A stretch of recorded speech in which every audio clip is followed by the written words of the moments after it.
So this week we are welcoming Dr. Letscher. He received his BS and PhD from the University of Miami before joining UNH in fall of 2017 as an assistant professor of chemical oceanography in the Department of Earth Sciences. His research area investigates marine biogeochemical processes at regional to global scales across the world oceans. This week we're going to wait for questions until the end.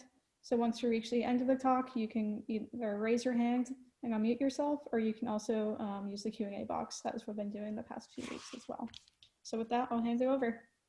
All right, thank you, Martin and Alyssa, for the introduction, and the organizers of this for inviting me to speak. I was originally scheduled to speak back in April, but obviously that got postponed, and so now I'm speaking to you here in October from my office here in Morse Hall. So as Alyssa mentioned, I am a biogeochemical oceanographer. I study the carbon cycle, the nitrogen cycle, phosphorus, the elements important for life.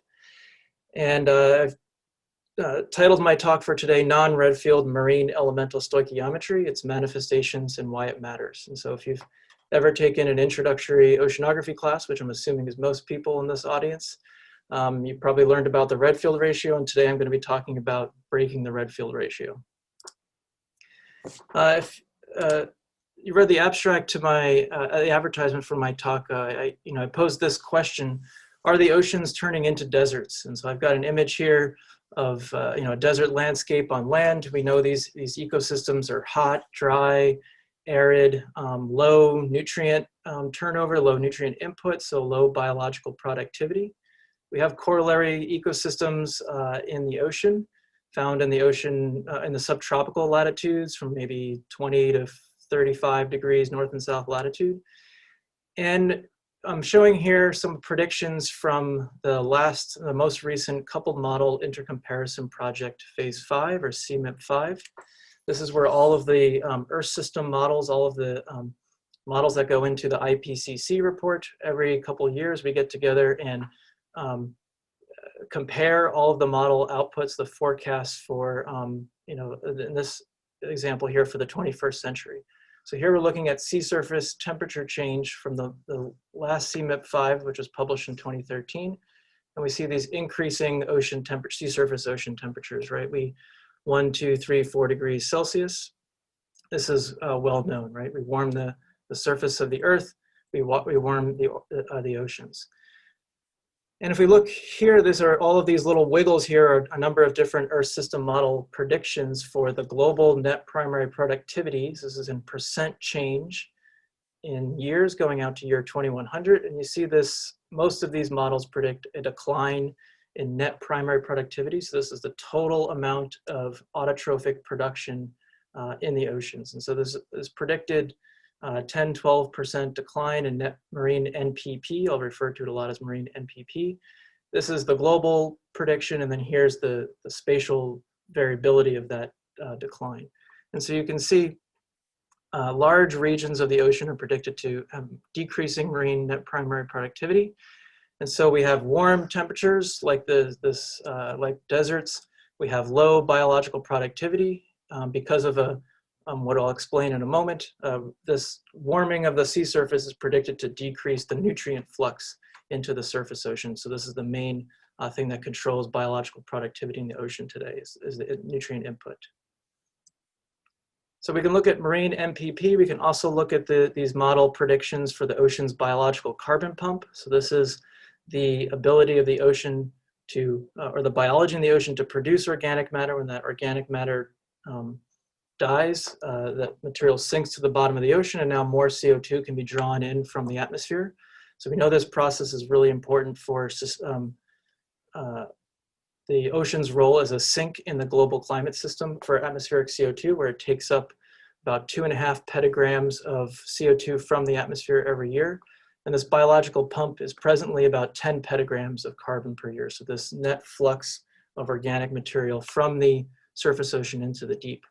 But this is also predicted to decline from these same models here. You see global, this is sometimes referred to as export production, decreasing biological carbon pump into the future as well, more or less in lockstep in those same regions where we saw net primary productivity declines, the biological pump declines because the primary productivity is the base of the marine food web, the base of that biological carbon pump. So what is the mechanism that is driving these predicted declines in marine net primary productivity, biological pump, and also in phytoplankton biomass? I didn't show that, but if the net primary productivity is going down, phytoplankton cannot produce as much biomass, and the marine food chain is diminished. So we have warming upper ocean temperatures. This increases the vertical stratification of the upper water column. So this is increasing the barrier separating the upper ocean, where the sunlit surface ocean, where marine biota live, from some of their nutrient sources that are located vertically below in the marine water column. So if with increasing vertical stratification, that decreases the vertical nutrient flux from below into the sunlit surface layer, we're basically capping the ocean and making it harder for these nutrients that are preferentially located further down below, which I'll explain again in a moment. We're decreasing that vertical nutrient flux. So phytoplankton biomass decreases, net primary productivity decreases, and the biological pump or carbon export decreases, all because of this warming of the upper ocean, increasing the vertical stratification. So that's the mechanism, that's the paradigm we've been operating on, the predictions we've been thinking about for the last couple decades as we've been starting to build these Earth system models. And a lot of this predictions is centered on the Redfield ratio, which I'm going to talk about today. So just one more slide to talk about the ocean subtropics here. I'm going to be talking a lot about what's going on in these ocean deserts. So the ocean subtropics located here about, like I said, centered on maybe 30 degrees north and south latitude. These are the regions of the world that are really low in surface nutrient concentrations because there's already a strong stratification in these regions, not allowing a lot of nutrient input. They're low in net primary productivity, low in surface chlorophyll, low in the biological pump. And so we're expecting maybe a desertification of the ocean, an expansion of these subtropical gyre ecosystems as we warm the ocean, stratify the ocean, decreasing, replacing more of these red and green regions on here with the blue waters of the ocean deserts, the ocean subtropics. So where are we headed today? Are the oceans turning into deserts? I've already touched on that. We'll revisit and dive more into this mechanism that I introduced, why the marine net primary productivity and biological carbon pump is predicted to decrease with warming climate. And we'll talk about Alfred Redfield and his ratio. He's seen here, pictured in 1955. He worked just down the road at the Woods Hole Oceanographic Institution. And we'll talk about some of the, taking Redfield's concepts to the level of how the ocean interacts with global climate. We'll talk about how maybe the Southern Ocean is the key to the ocean's role in the global climate system. A lot of this talk initially will be a geochemist-centered point of view. I'm a geochemist. And we'll talk about a little bit about the biologists. Don't forget about diversity. Then we'll talk about all of the work going on now in the 21st century to revisit the Redfield ratio and what it means for ocean biogeochemistry. I'll detail a number of different evidences for the breaking of the Redfield ratio or why the Redfield ratio doesn't hold it for certain parts of the ocean, and exploring the impacts of this non-Redfield or breaking the Redfield ratio for ocean biogeochemistry and its role in the climate system. And lastly, we'll touch on, initially we'll talk about the Southern Ocean and its importance in the global climate cycle, but breaking this Redfield assumption, we're going to get towards don't forget about the low latitudes. So on to the mechanism that I'm describing here. This is work worked out a number of decades ago by Dugdale and Gehring in 1967 and updated by Epley and Peterson in 1979. And this has really colored our view of how ocean biogeochemists picture how we control biological productivity in the ocean. We break down the total net primary productivity in the ocean into two different flavors, if you will, the new production and recycled production. So my very simplified ecosystem here, This is actually an image that I show to the Intro to Oceanography class for undergraduates here at UNH. We have nutrients located down here in the mesopelagic zone. This is just below the sunlit surface layer where there's not enough light for biological photosynthesis to occur. This is where nutrients end up accumulating in the ocean. More on that in a moment. But this basically sets the wheel in motion. If we think of the springtime when we get biological growth on the continents, we also are getting biological growth in the ocean. We have physical processes that mix up these nutrients into the euphotic zone. The euphotic zone is usually relatively barren of nutrients because the phytoplankton have already taken all of them up. They're pretty much, phytoplankton growth in the ocean is limited by nutrients. So if they get a nutrient injection, they're going to use it. So in the springtime, we get this injection from below. There's many different physical processes that can deliver these nutrients: convection, entrainment, diapycnal mixing, eddy, upheaval, many different processes. But that nutrient injection from below, we call that new production because it's a new nutrient source into the euphotic zone. It's going to stimulate some biological growth. So the phytoplankton, this P box here, they use the sunlight in the sunlit surface ocean. And they use CO2 that's naturally present in the surface ocean. It comes from the atmosphere and dissolves into water. They take that carbon dioxide, fix it into organic matter. They eventually get eaten by zooplankton, or if they maybe don't get eaten by zooplankton, they just die. Their biomass sinks out of the euphotic zone back into the dark ocean, the mesopelagic zone, as sinking particles. So we sometimes refer to that as particulate organic matter. And that's really what the biological carbon pump is. Nutrients come in, phytoplankton fix some quantity of CO2 into organic matter that cycles through the ecosystem. Some of that material then sinks back down into the dark ocean. And now we've moved carbon from phytoplankton into organic matter into the deep ocean. So now new CO2 can come in from the atmosphere. That's the biological pump, pumping CO2 out of the atmosphere into the deep ocean. And that's centered on this new production. But there's another type of production going on in the surface ocean, which we refer to as recycled, or you sometimes will hear it called regenerated production. It usually has a different nitrogen source here. This is ammonium. And this is nutrients that are retained within the euphotic zone, and they're just rapidly cycled back and forth between phytoplankton, zooplankton, and bacteria. So zooplankton, and Z is for zooplankton, B is for bacteria. So there's just this resonant pool of nutrients, and there's just this, in the euphotic zone, there's just this wheel spinning around of things producing organic matter, things consuming organic matter, and releasing those nutrients again. And so a lot of the net primary productivity in the ocean is centered on this recycled loop, but it's really this important new production loop that is the biological carbon pump. And so this is the part that's important for interacting with the marine carbon cycle and climate.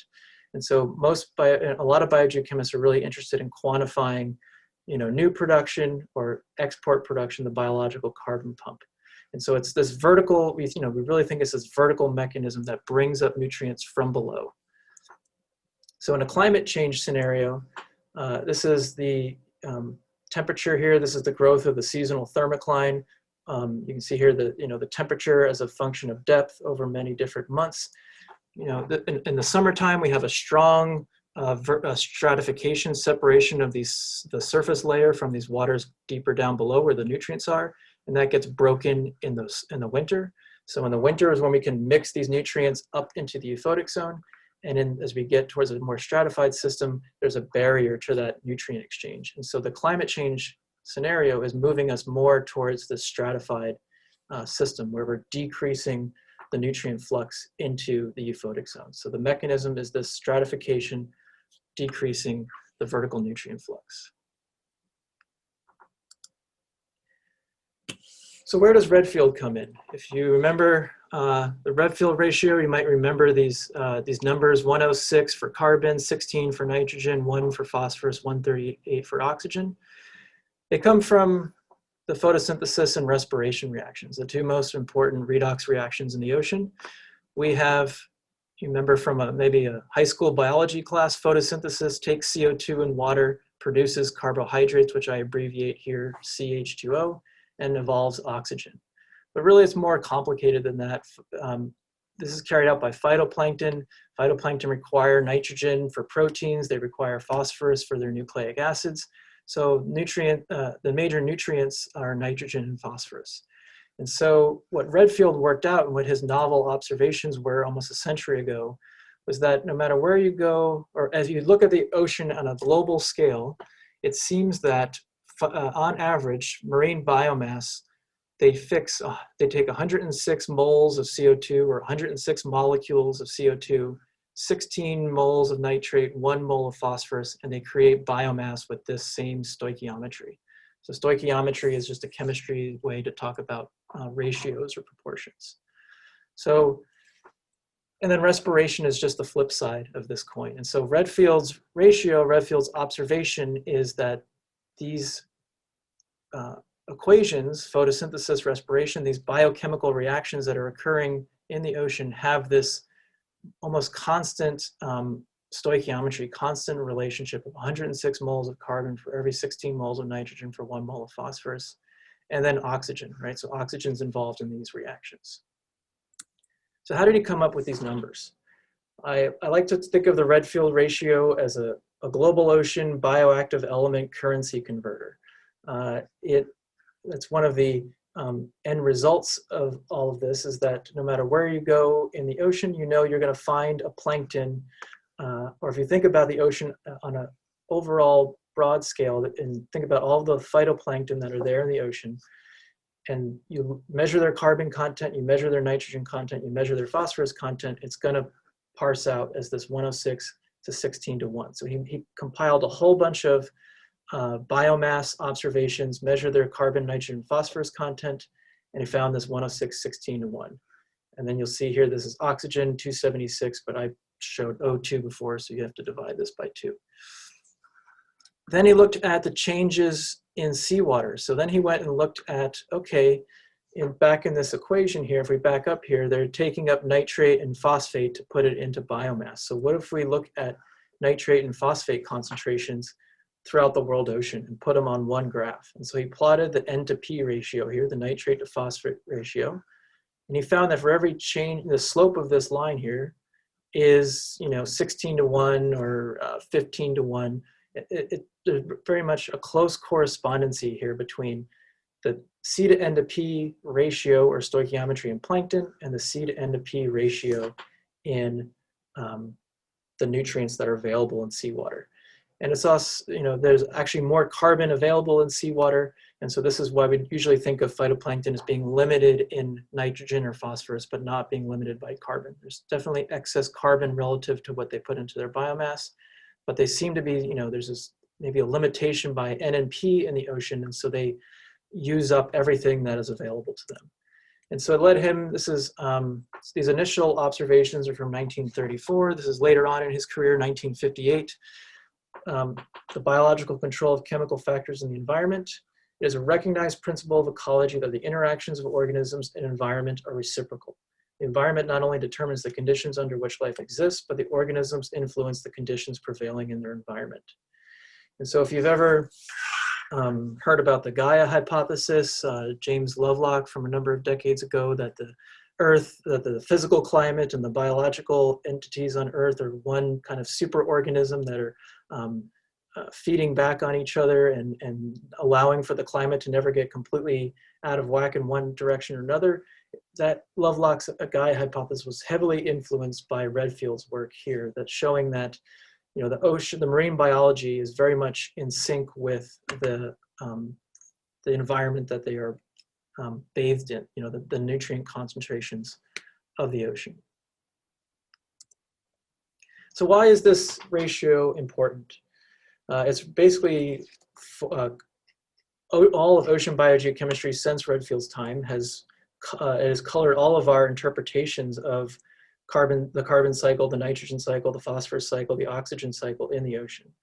So back to that currency converter analogy, if you measure the nitrogen or phosphorus input into the euphotic zone, you can predict the carbon that is fixed, right? We have this constancy. So you only need to measure one of these pools and you can infer, okay, if there's 16 moles of nitrate upwelled into the euphotic zone, I can predict 106 moles of carbon to be fixed. So we can estimate primary productivity, photosynthesis, the base of the food chain by just knowing something about one of these other pools.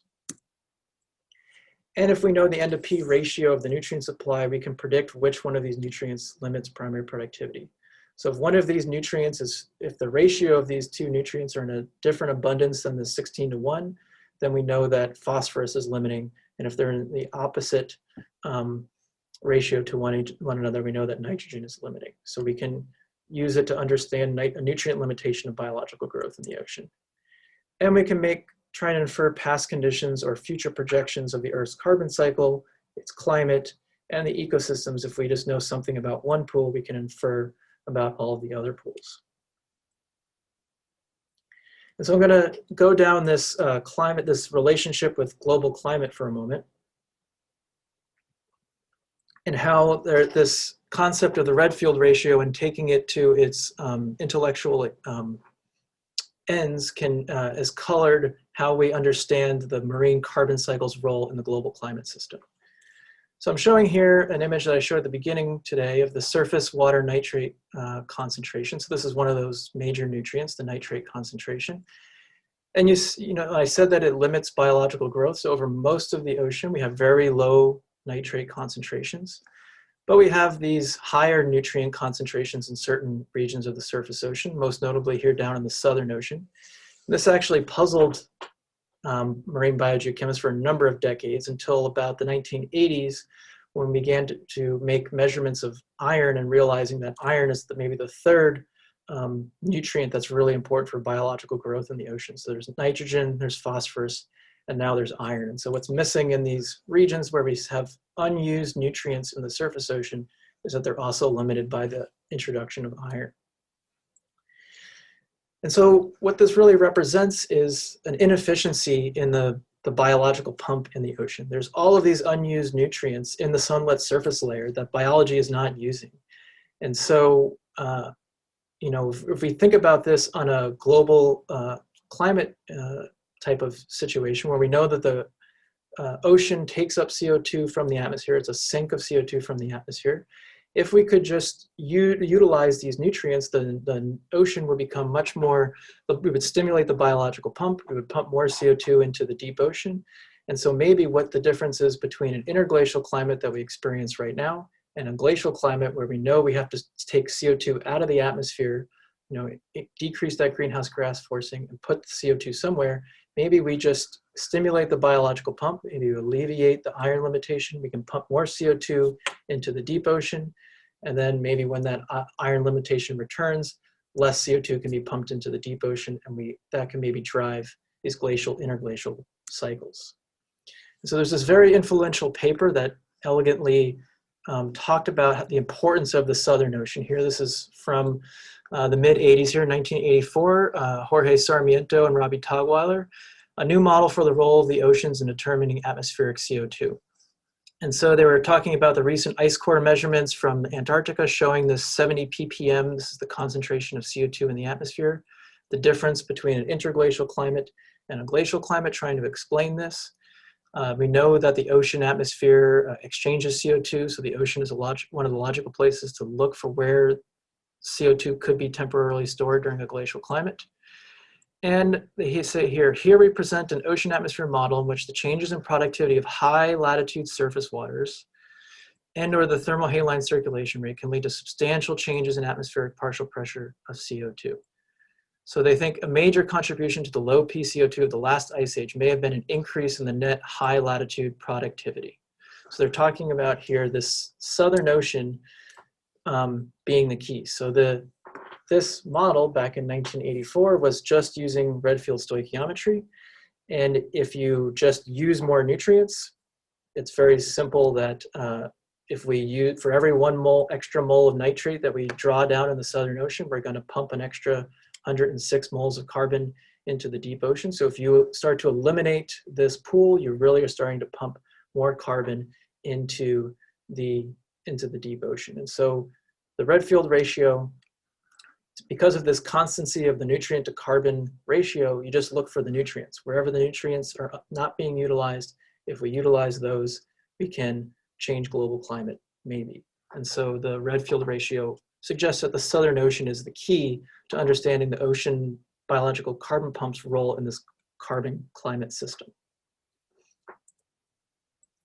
But now we get it to, I've been talking a lot about this geochemist point of view. What about the biologists, the biological oceanographers, to the geochemist? Diversity, diversity, diversity, right? The Redfield ratio, he came at this from he compiled biomass from around the world, and he came up with this average ratio of 106 to 16 to 1. But that's what it really is. It's an average. So this is a much more recent paper here. You see from 2018. This is a collection of a much more in-depth and updated marine phytoplankton isolates, and looking at the carbon to phosphorus content, the nitrogen to phosphorus content, and the carbon and nitrogen content of these marine phytoplankton. And these red dashed lines are the Redfield ratio, the 106, the 16, and then 106 divided by 16 is 6.6. So we do end up, this box and whisker plots show here that the average is pretty close to the Redfield ratio, but there's this, variability. There's a diversity in the C to P, the N to P, and the C to N ratios that biological, that phytoplankton have around the world ocean. And so what contributes to this diversity of their carbon to nutrient content? It's well known that there's this large phylogenetic variability in their cellular N to P content. So phylogenetic, I'm talking about here at the very high level, just comparing cyanobacteria, prokaryotes, much older evolutionarily types of plankton versus eukaryotes, coming about much more recent in the Earth's history. There seems to be a phylogenetic difference between their nitrogen to phosphorus content. So one of these important ratios in that Redfield ratio. And it works out that eukaryotes tend to have a lower N to P in their biomass, and the cyanobacteria tend to have a higher N to P in their biomass. And it becomes, it bears out from, they have different protein, lipids, carbohydrates. They're made up of different ratios of these macromolecule types, and that translates into exhibiting different N to P ratios. So the main difference here is that the eukaryotes, they have lower N to P, they have lower, they have ratios lower than the Redfield ratio. They tend to dominate in higher nutrient ecosystems where we have upwelling, or we have high latitudes, where we have regions where we don't have a lot of vertical stratification. We have a higher nutrient flux into the surface ocean, so higher nutrient ecosystems tend to favor these eukaryotes, and they exhibit lower than Redfield stoichiometry. Cyanobacteria tend to dominate the low nutrient ecosystems, the subtropical gyres that I mentioned, when they have a higher Redfield ratio. So there's this phylogenetic control that I just mentioned, eukaryotes versus prokaryotes or cyanobacteria. And there's also what we refer to as cellular carbon to nutrient plasticity or variability. So the cells are able to adapt to their local environment and just, quote unquote, get by with less phosphorus or less nitrogen if that nutrient is limiting in their particular region. So this is, on the right is some field data, on the left is some laboratory experiments. Again, these are more from the 21st century, some up-to-date information. This is looking at the carbon quota, the nitrogen quota, or the phosphorus quota, or how much phosphorus is in the cells, nitrogen is in their cells, as a function of growth rate. And so when cells are growing faster, they seem to have put more nutrients into their cells than when they're growing slower. So just by the variability of what the type of ecosystem, the type of environment that these phytoplankton are in can influence their stoichiometry. And this bears out with some field data here. This is from the Sargasso Sea in the North Atlantic, looking at N to P and C to P. Prochlorococcus and Synechococcus are the two most abundant cyanobacteria in the ocean. Prochlorococcus is actually the most abundant cell on planet Earth. The eukaryotes again, here are the ones that have the lower N to P and C to P ratios. They're much closer to the Redfield ratio. That's this this horizontal line here. And then the Prochlorococcus and Synechococcus have higher ratios, and then there's even variability amongst these two different pools. The colored and the open are different latitudes. So this is 24 degrees north and 32 degrees north. So the environment can also control the non-Redfield stoichiometry observed. So I talked a lot about this cyanobacteria and these eukaryotes, and I said that cyanobacteria dominate the low latitude nutrient depleted ecosystems. So that's these dominance here of the picoplankton. So the cyanobacteria are small, we call them picoplankton for their, if we reference their size, and they dominate here in these subtropical low latitude ecosystems. The nanoplankton and the microplankton, the next two sizes up, they are mostly eukaryotes, and they dominate these high latitude and equatorial regimes that have higher nutrient inputs. And so these are the estimates of the picoplankton biomass, nanoplankton biomass, and microplankton biomass as a percent of the total, as estimated from ocean color from satellite. And so, you know, what we're talking about, when I was talking about ocean deserts, we're talking about replacing some of these green colored regions here with the nanoplankton and the microplankton, replacing them with these cyanobacteria. And the cyanobacteria can have higher C to P and higher N to P. So in my desert analogy, as if we move into a climate change scenario where we're warming the surface ocean, yes, we're decreasing the nutrient flux into the surface ocean, but maybe we're replacing these ecosystems with cyanobacteria that have higher C to P and N to P, and also seem to be able to have some plasticity in their ratios. So maybe they can, quote unquote, get by with less nutrients, but still fix the same amount of carbon.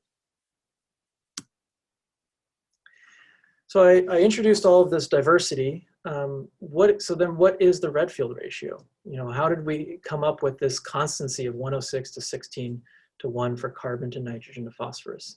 And again, this is a paper from 2010 talking about the role of circulation averaging.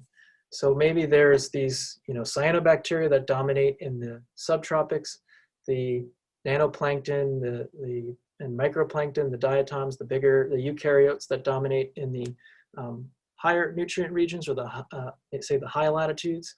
And so they're growing with different N to P ratios, one higher than Redfield, one lower than Redfield. And then the ocean is moving, right? We have all of the ocean circulation, and that ocean circulation is just smearing those two together to get the Redfield ratio. Right, so this was a particular paper that just looked right across in the Southern Ocean, across the subtropical to all the way towards Antarctic transition. So in the subtropical ecosystem, you have a higher N to P ratio from the cyanobacteria. In the more high latitude regime, you have the lower N to P of the eukaryotes. And then, you know, somewhere in between there, the circulation averaging smears out those differences. And as you get into the deep ocean, we end up close to that global picture of the Redfield ratio, 106 carbon to 16 nitrogen to 1. So remember, Redfield's observations were really a global average picture. And so I would not be using, my recommendation is to not use to never go somewhere in the ocean and expect to find phytoplankton that observe the Redfield ratio. The Redfield ratio is really meant to be talking about at regional to global scales, but there's diversity everywhere else in the ocean. So now we have some more data and more tools since Redfield's time. We can talk about, we can build some inverse models. These are taking an ocean circulation, taking observations of dissolved inorganic carbon and phosphate. These are some of those, you know, the carbon and the phosphorus pool in that Redfield ratio. And we can ask the question, given the current ocean circulation and the distribution of inorganic carbon and phosphate throughout the world ocean, so we have big databases of carbon measurements and phosphate measurements, many more, hundreds of thousands of observations than in Redfield's time. And we can ask the question, what does the carbon to phosphorus ratio of these different phytoplankton need to be to regionally best match the data? And so when we ask that kind of question, this is from 2014, we get out this picture that we've been talking about. For the low nutrient ecosystems in the subtropics, The inferred C to P stoichiometry in these regions is higher than 106 and is lower than 106 in the higher nutrient ecosystems in the high latitudes and the equatorial region.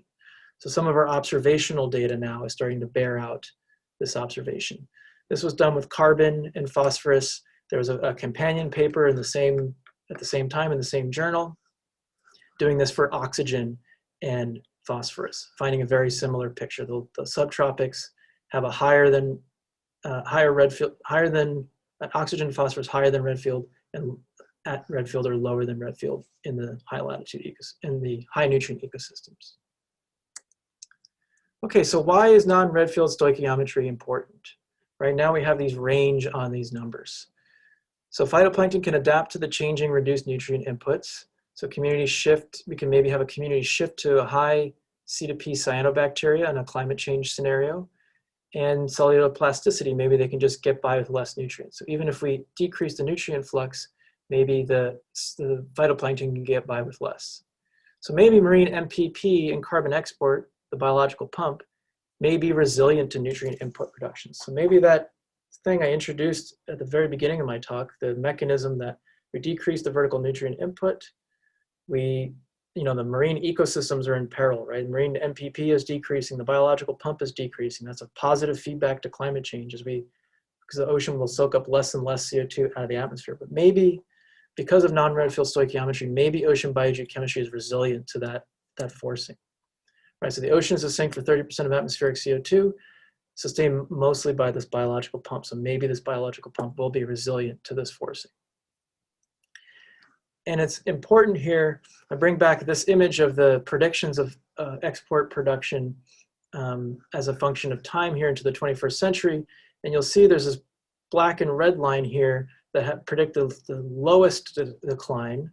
And they are actually the only model, there are two different versions of the same model. This is the only model at the time of 2013 that started to begin to incorporate some of these non-Redfield type behaviors into their ecosystem model. So we're starting to incorporate some of those non-Redfield characteristics, and the model is starting to predict less of a decline in the biological pump. So I'm going to jump a little bit more now to the work that I do, focusing on the biological carbon pump. I talked about the particulates of sinking, right? So when a phytoplankton produce organic matter, so they get eaten by zooplankton when everything dies, or the zooplankton poop, the organic matter sinks into the deep ocean to form the biological pump. Most of that, about 80% of that organic matter is in particulate form, but there's about 20% or so that is in the dissolved form. And that's actually what a lot of my prior work has been on, is the dissolved organic matter pool. And so this is a paper that I published in 2015 where I was really characterizing the non-Redfield character of dissolved organic matter. So this 20% of the biological pump that is dissolved and gets transported around by the ocean circulation instead of just raining out as a particle. And the dashed line here is the Redfield ratio, and the take home here is that the dissolved organic matter is higher than the Redfield ratio. It has a very similar spatial pattern that I've already been talking about. Highest ratios in the subtropics, lower ratios in the more high nutrient ecosystems. And so I work a lot with models. I'm a developer for one of these particular models that goes into this couple modeled intercomparison project. The Community Earth System model is the US National Science Foundation's funded model. And so I'm comparing here in that model, what is the difference in the MPP comparing just adding non-Redfield stoichiometry into this dissolved organic matter pool. So not even worrying about the plankton or the particulates, just this 20% of the biological production that's in dissolved form. And we see that and I'm comparing that to a Redfield simulation. And what we see is that, the MPP change in some of these low latitude regions actually is higher in the variable stoichiometry. And so the low latitudes can have a higher net primary productivity if you allow for some of this non-Redfield cycling, right? The low latitudes have higher ratios, you can attach more carbon per nutrient, so MPP is higher. And this translates into the biological pump as well. And so what I found was that globally, By just incorporating non-Redfield stoichiometry in the DOM, which is only about 20% of the whole marine ecosystem, we found this resiliency that the MPP didn't decline and that the biological pump doesn't decline. It's in fact higher. Okay, so now we're going to move on to the particulate in the plankton. So non-Redfield DOM, what about the phytoplankton and the particles that make up 80% of the ecosystem in the ocean? This paper here, they produced a number of measuring the phosphorus to carbon content in phytoplankton from around the world ocean, so kind of updating the analyses from Redfield's time. And they plotted it as a function of phosphate, and they found this straight line here, where just at high nutrient ecosystems, you have a higher phosphorus content. Where there's lower phosphate in the water, the plankton have a lower phosphorus content, right? And this is likely capturing that biogeography and plasticity mechanism, so that the cyanobacteria dominate in the low latitude, low nutrient ecosystems. They have a high C to P or a low P to C ratio. And so we can use this line here in a modeling context to try and represent this non-Redfield behavior in the model. And so I'll just touch on, I work with the community earth system model. We have a bunch of different phytoplankton groups in there.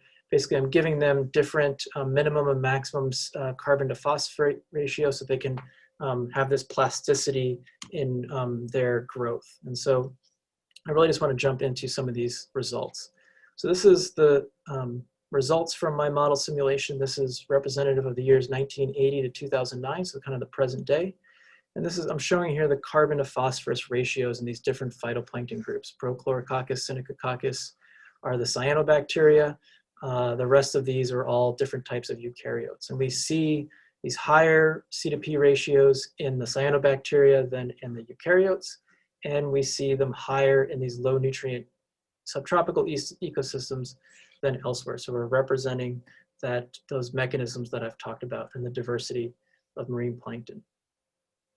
And then we get to this image here that I showed in the flyer for my talk, the biological pump. Now that we've broken the Redfield assumption, what is the carbon to phosphorus stoichiometry, the carbon to phosphorus ratio of the marine biological pump? And we get much higher C to P ratios in these ocean subtropical gyre regions, right? The Redfield ratio should be a green color here, down around 106. In these subtropical ecosystems, we have 180 up to 250 moles of carbon per mole of phosphorus. And we see this resiliency. So 10% higher MPP and 2% higher biological carbon pump than in the previous simulation where we were just looking at Redfield. And so this mechanism that I'm talking about is borne out in these global ecosystem models, that maybe even though we're decreasing the nutrient flux, we can just shift to cyanobacteria, and the cyanobacteria can alter their C to P ratio above the Redfield ratio, and we can export more carbon per unit phosphorus in these subtropical gyre regions. And so we're resilient to that nutrient decrease. We still have NPP and a carbon pump. And so lastly, the importance of when we break this Redfield assumption, I'm looking at here the atmospheric CO2 concentration under the assumption of a Redfield stoichiometry, where we fix the amount of carbon relative to phosphorus, to one where we allow the ecosystem to adapt to those lower phosphate concentrations, right? And so this Sarmiento paper from 1984 that I talked about, they were using this Redfield assumption. And so you were looking here as a low latitude surface phosphate concentration, that basically no matter how much you draw down nutrients in the low latitudes, you don't really change atmospheric CO2 all that much. And that led them to this mechanism where the Southern Ocean was key. When you start drawing down nutrients in the Southern Ocean, you can lock a lot more CO2 from the atmosphere in the ocean. But what this variable non-Redfield stoichiometry says is don't forget about the low latitudes, right? It's probably contributing as well. We can draw down larger amounts of atmospheric CO2 because in those subtropical regions, we can attach more carbon to unit phosphorus with these shifts to the cyanobacteria and their plasticity and their ratios. So shifting to smaller phytoplankton and higher COP in the subtropics, non-Redfield stoichiometry is starting to break this assumption we've had since the 1980s, that the Southern Ocean was key, and maybe the subtropics are important for the marine ecosystem and marine biogeochemical impact on global climate. So to answer our question, are the oceans turning into deserts? I would say yes. Subtropical cyanobacteria ecosystem is likely to expand, but it comes with the caveat that some of this net primary productivity and the biological carbon pump decreases may be mitigated. So again, we're showing here that the red and black line was that one model or system model that incorporated non-Redfield stoichiometry, and they showed pretty much a resilient rate of net primary productivity into the future. And so now the race is on for all of these climate models, the community Earth system model, the one that I work with, trying to incorporate all of this non-Redfield variable stoichiometry into our models. And maybe our assumption that we've been under for decades now, that global warming is going to decrease the marine primary productivity and biological pump in the oceans and be a positive feedback to warming, less CO2 can get into the deep ocean, maybe is not correct. And so I will leave it there. I just wanted to mention that I also run a social media campaign on Fridays where I release a fact about the ocean to Instagram, Twitter, Facebook, etc. We have some branded materials as well for sale. So I just wanted to point you all, this audience, towards that to check out my facts about the ocean on Fridays. All right, thank you for your attention, and I'll take some questions. Thank you, Dr. Letscher. It does look like we have a couple of questions. First, we have Jack, who I will unmute you now. Should be Can all you hear set. me? Am I good? Yep. Seems like I can unmute myself. Very nice talk, Rob. I had two questions I want to ask, and I guess the first one was, this idea of shifting to more of the phytoplankton in low nutrient waters that can take down more carbon and increase net primary productivity. That all seemed really interesting. But does that directly translate into an increased carbon pump? I mean, the cells are smaller, and maybe the bacteria and the zooplankton don't like those cells as much as the eukaryotes. And how do you know that just because you got more cyanobacteria in the gyres, that the flux out of the bottom of the photic zone is actually going to increase? Yeah, that's a very good question. And so we account for that. We do know that the cyanobacteria, they don't have as much ballasting material, as we call it, as the larger cells, things like diatoms that have a silica shell, or coccolithophores that have a calcium carbonate shell, that helps allow a lot of that organic material that's attached to those shells sink into the deep ocean. The cyanobacteria are small and they don't have that ballasting, and so it's thought that cyanobacteria don't contribute as much to the biological pump as those larger organisms. And so we account for that in our model. We have some estimates of what fraction of biological productivity goes into the sinking flux. And so it's a small fraction for the cyanobacteria, only about 5%. This is in my model, but it comes from observational data. And it's much higher for these larger things like diatoms, and the nanoplankton is where the coccolithophores are. And so I think that's why when I say that there's a 10% change in NPP, but only a 2% change in the biological pump, it's because we are replacing with cyanobacteria that don't contribute to the biological pump as greatly as those larger cells do. Well, that makes sense and kind of consistent with what I was thinking. But an earlier slide, I thought you showed almost a 1-to-1 increase in NPP in the biological pump. There's a 10% increase and 9% from somebody else's model. Yeah. A couple before this. Yeah, that was just characterizing from the dissolved organic matter pool. Okay, so you need some smaller fractions. Yeah. So my other question goes way back to the last slide you showed just before the first picture of Redfield. It was kind of like your last intro slide. It had 4 panels of net primary productivity, a couple other things. Could you go back to that slide? Sure. The first time you had a photograph of Redfield, and then right before that. Yep. Right, so I was just curious about the idea that these gyres are going to expand because of, warmer surface water and stronger stratification. But the thing that strikes me when you look certainly at the NPP, the satellite NPP, Yeah. that looks remarkably like the flux of dust and pollution off the continents in the atmosphere. And it's not necessarily that the nutrients are coming up from the deeper ocean. It looks like atmospheric deposition to me. And so if you have a more stable surface water layer, hotter, more stratified, I'm not convinced that productivity would go down. I mean, those bands of high NPP, they're all linked to well-known rivers of pollution in the atmosphere. Right. So for the sake of time, I didn't talk about other nutrient sources to the euphotic zone other than from below, from the vertical nutrient. We do know that there's inputs from the atmosphere, and we do know those are increasing due to anthropogenic activities. We do know that there's nitrogen fixation, so there's a whole class of organisms that can circumvent this nitrogen limitation and fix their own nitrogen from the N2 in the atmosphere.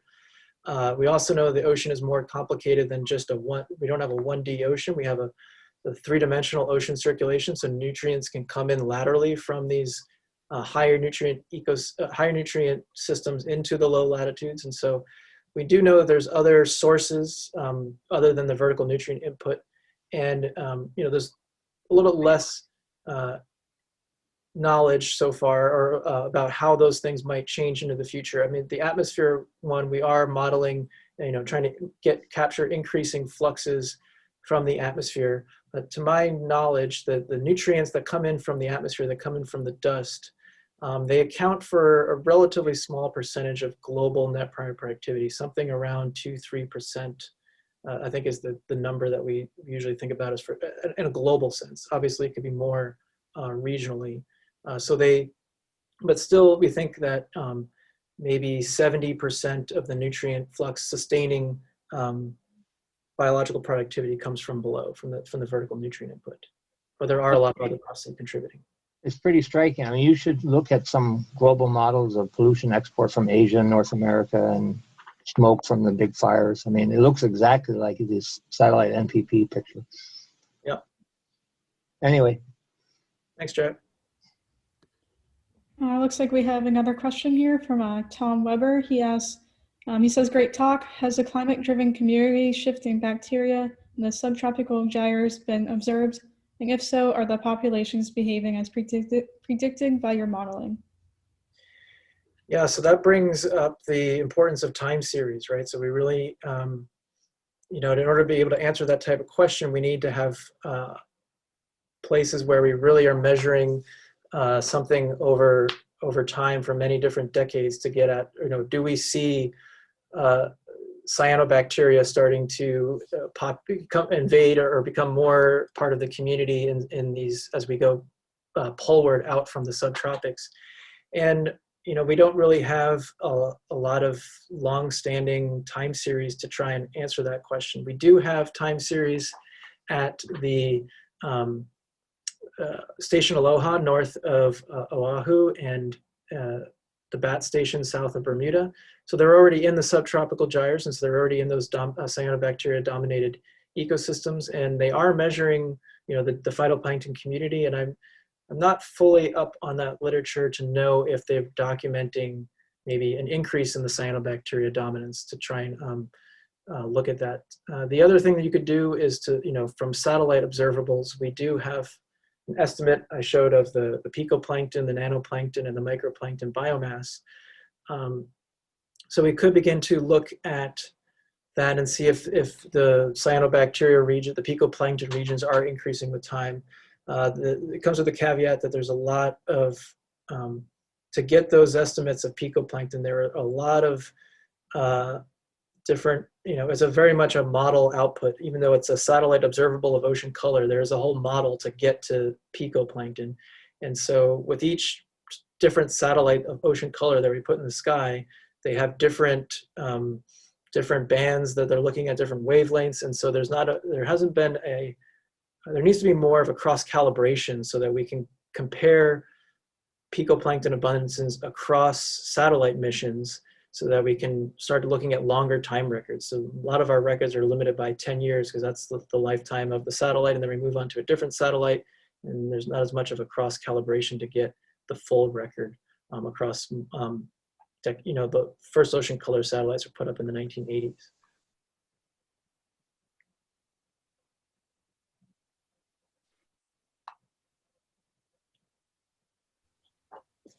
Tom Lippman, you can go ahead. Okay, thank you, Melissa. Hey, Robert, very nice talk. Thank you very much. So you might have touched upon this in your presentation, but I can't remember. I had to step out briefly, but I'm curious about the relative importance of coastal waters relative to the open ocean region, to the total primary productivity, and how the horizontal circulation might be more important potentially on the shelf than it would be in deeper water, or in regulating that productivity. Yeah, so I can't remember the number off the top of my head of how much of global net primary productivity comes from the coastal zone, but it is an important fraction, even though it's a small slice of the ocean, because that's where you have all the extra nutrient inputs from land, as well as any shelf upwelling or shelf flow dynamics, bottom water dynamics, mixing up nutrients. So I don't know as much about how this type of mechanism is supposed to work in the coastal zone in a climate change scenario. I do know that some, eastern boundary upwelling systems, there is prediction of increased winds in those areas, and some of them, not all of them. So I think it's I've seen a lot of literature arguing about whether the eastern boundary upwelling system along the west coast of the US, along California and the Pacific Northwest, if there's going to be an increase in the winds driving higher rates of upwelling, driving more biological productivity, and is that going to outweigh some of these declines from the subtropics? And so, as where we turn towards models to try and answer this question, but the models really don't do a very good job a global model does not do a very good job of representing the coastal ocean. We have a 1 degree latitude by 1 degree longitude, 111 kilometers is the length size of our box. So the coastal ocean is not very well represented in these coastal models. And that is an area of needed improvement to try and get at this question as well, is maybe we are just going to raise the importance of the coastal ocean and its biological productivity, and that will mitigate this mechanism well, this predicted decline in MPP in the biological pump.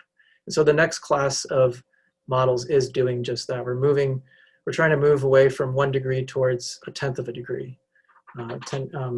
So one of the models that I helped develop for the Department of Energy, they have recently gone into the Earth system model game.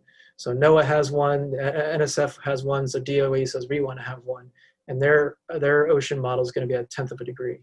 And so that is going to be in the next CMIP 6, which is kind of ongoing right now. All right, thank you for that answer. Appreciate that. We have one last question here from Juliet. She asks, where does the diversity or lack thereof in dead zones in modeling future areas with too many nutrients fit in with what you have modeled in other areas that you are looking at in the gyres and other areas where you can now model shifts in species, abundances, and ratios? Do you feel that the model is capturing the ranges in pumping and diversity well? So I'll answer the last part first. So I think we are starting to capture some of this diversity, but we're handling it very crudely. Right? I showed a linear fit. I'm using a linear model to try and describe biological diversity, right? So we're just, it becomes complicated. So all models are limited by computational power. And so one of the reasons why we held on to the Redfield ratio for so long is that currency converter analogy, you only have to carry one tracer in your model, maybe nitrogen, and you can calculate carbon and phosphorus everywhere at every time step by just multiplying by that Redfield ratio. And so it really boils down the number of tracers that you have to carry, the number of, and the wall clock time, the time it takes to carry out these model simulations.